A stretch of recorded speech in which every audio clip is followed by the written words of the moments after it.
Hello guys! Welcome po sa aming channel ni Kapartner Maron. Day 2 po ng aming pagpunta sa Gold Coast para mamiwas po. Magkasnet po ng Galunggo. So ito po yung pangalawang araw na pupunta kami doon. So bumalik po kami dahil po season po siya ng matambaka. So mangunguha po ulit kami ng karagdagang stock doon sa bahay. So kita-kita ulit tayo doon, guys.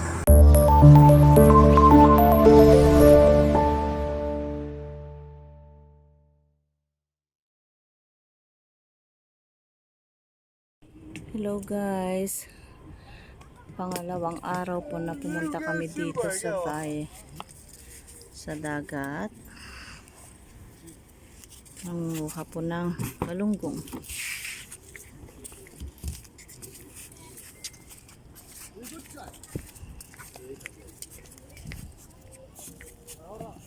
Same location din po tayo ngayong gabi. So pangalawang araw ng pagkakasnet namin ng matambaka.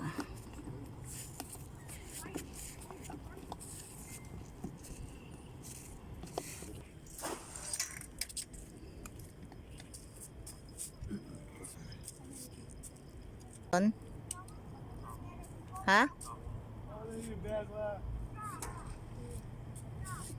Ayan po, inaangat na po ni Kapartner Maron yung kanyang inihagis na kasnet sa unang pagkakataon. So, andyan na po.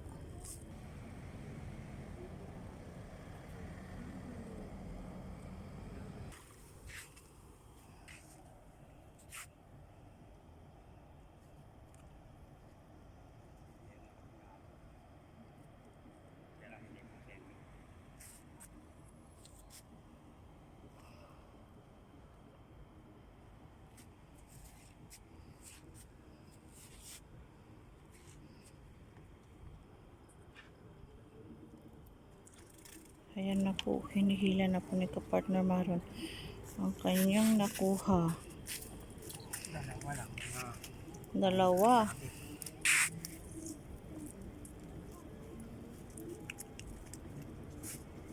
Hanggang mamaya po makakaipon po ni Kapartner Maron na maiuwi ulit namin stock sa bahay.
po.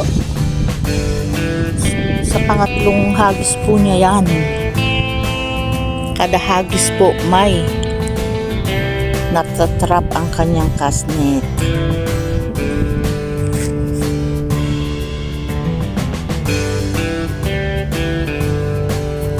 Inuunti-unti niyang hinihila para hindi po malaglag yung mga isda na natrap sa loob ng cast net.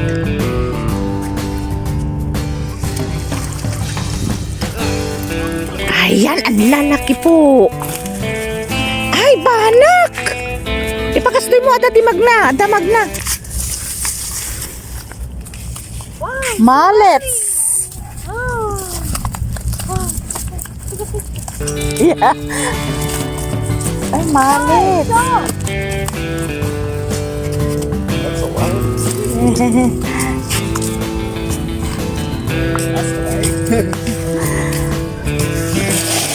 Akala ko ano siya, galong sa mallet.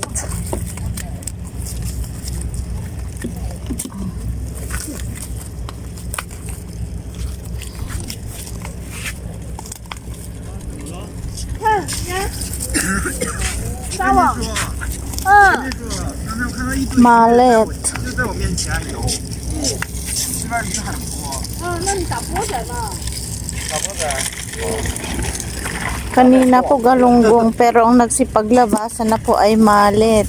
这不比那个钓鱼那个长多了？ 对啊，咱们家有个网啊，黄科车上就有啊。 让他赶快再回来，咱扔网得了。我跟你说，我就在眼前能看到很多。 Ano sabi? 就我那钓鱼那个地儿，跟你游来游去的。 Bibili rin daw sila ng ganyan. Mm. Kaya pala sabi mo malalaki. Hindi pala siya galunggong, banak po pala. Nasa kulihan yung galunggong eh. Ang inanuhan ko yung mga namumuting malalaki. Oo. Halata mo po kasi na malalaki po yung lumabas kanina. Kasi yung pag galunggong po kasi maitim ang itsura niya o brown ang itsura niya sa loob ng tubig. Kaya hindi masyadong malakas ang... Pero yan kasi han, nung nakita natin puti, ano? Ang dami po. Ayan. Banak. Masarap po yan gawing daing. So dadaingin ko po yung mga banak po na yan. Nakawala eh. May nakawala? Wala. Ay wala. Kasi nga 'di ba inuunti-unti mong hinila. At saka malalaki yan, hindi kagaya ng galunggong na maliliit. Ay meron pa. Ilan pa yan dyan? Ang laki oh. Babae. Tama ko. Ang laki. Ang dami lalaki. Oh.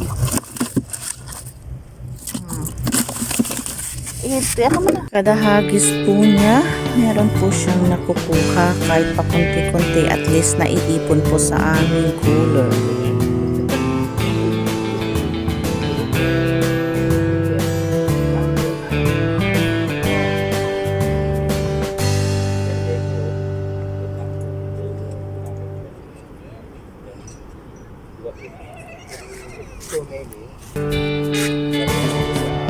Fall.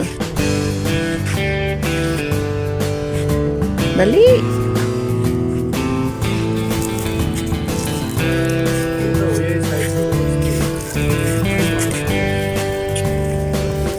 Kunin mo yung panlagyan.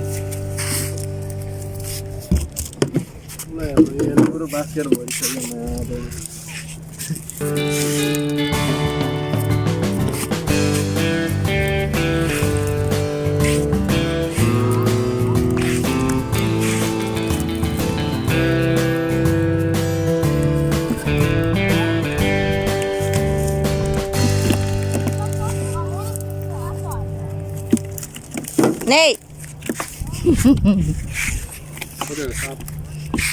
这样杀的，因为说杀多了，那我杀。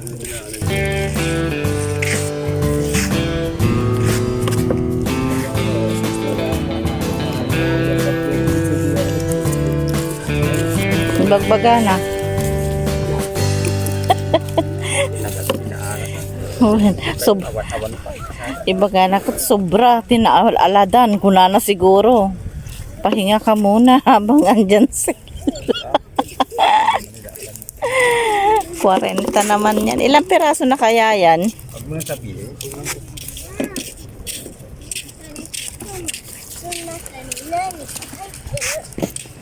Mas maganda nga sana kung mayroon tayong nakuhang yelo, ano? Para bawan talatan. Pero bibili talaga tayo ng yelo. Ang dami na po. Ayan po, makikita po natin.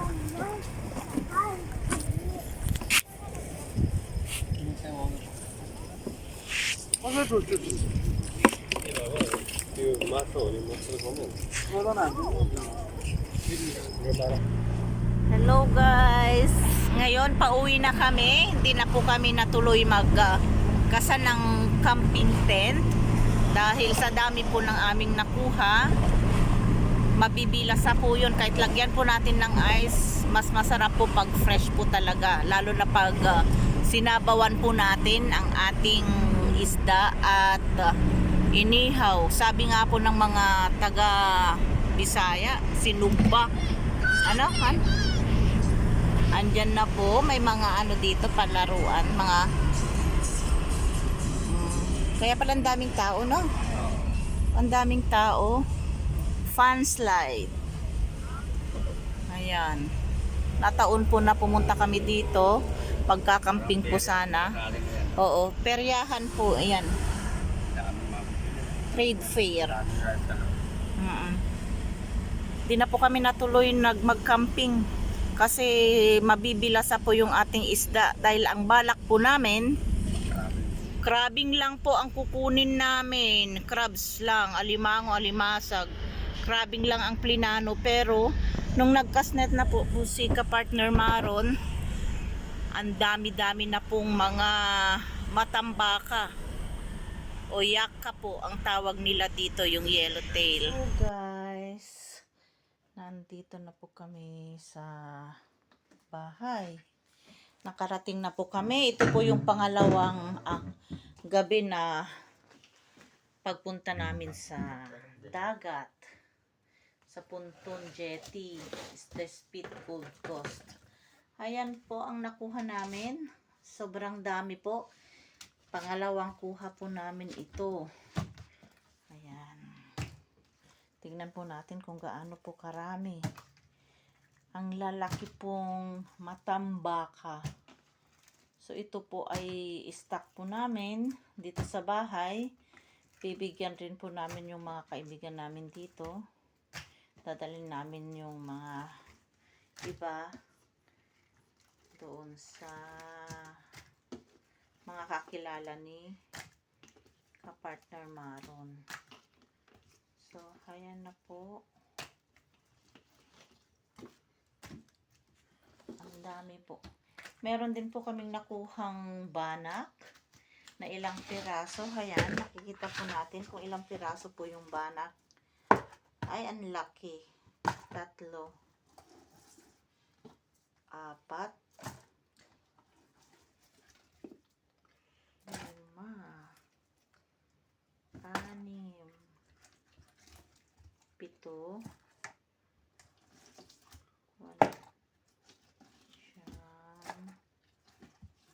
7, 10, 11. So, 11 po. Meron, wala na? So, 11 banak po ang nakuha. Isang hagis lang po ni ka-partner Maron itong banak. So, 11 banak po sa isang hagis. Ito naman po, siguro ilang hagis lang din po ito. Pero ang madami po yung huling hagis namin bago po kami umuwi. Yung ticket dito wala na. Bilukod ko na. Oh, ang dami po. So, ang gagawin po namin, lalagyan po namin siya ng yelo. Binili po namin na yon para hindi po mabilasa dahil yung nakuha po namin nung unang gabi kahagabi. Kasi dalawang gabi po kami nagpunta dahil po sa Sabado at saka Linggo, walang pasok si ka-partner Maron. Matagal pong hindi kami nag-fishing. So, plinano po namin na itong week na ito, makaka-fishing kami. Wala pong balak ang pagkakasnet, pero lagi lang po namin dala ang kasnet namin dahil ang binalak po namin ay mag-crack-crabbing. Pero nung nalaman po namin na madami na pong matambaka, season na po siya ng matambaka. Kaya po, pumunta ulit kami kanina kasi baka sa susunod, sa ibang lugar po kami pupunta, baka crabbing po talaga ang gagawin namin. Hindi na po kami magkakasnet o maggagamit ng fishing rod. So, nililinisan muna ni ka-partner Maron ang kanyang cooler bago po namin lagyan ng ice sa ilalim. Ibabaw yung ibang isda bago lagyan ulit ng ice sa ibabaw para hindi po siya mabilasa. Kasi po, 11 pieces po yung banak natin at ang laki-laki po, ang dami-dami na naman po itong nakuha natin na ito. Tapos kagabi, ayan po, punong-puno po ng stock natin. Kaya wala na pong space itong ating freezer. So, kailangan po nating ilagay sa cooler na meron po siyang yelo. So, ang gagawin po natin dito, naluto dito sa ating matambaka. Pwede po nating paksiwin. Pwede po natin siyang ipangat. Gamit po ang native na mangga o kaya kamyas. Dahil may nabibili naman pong kamyas doon sa Filipino store. Frozen nga lang. Pero at least masarap pa din po pag ginamit natin yun na pangpangat dahil ang isda natin ay fresh na fresh.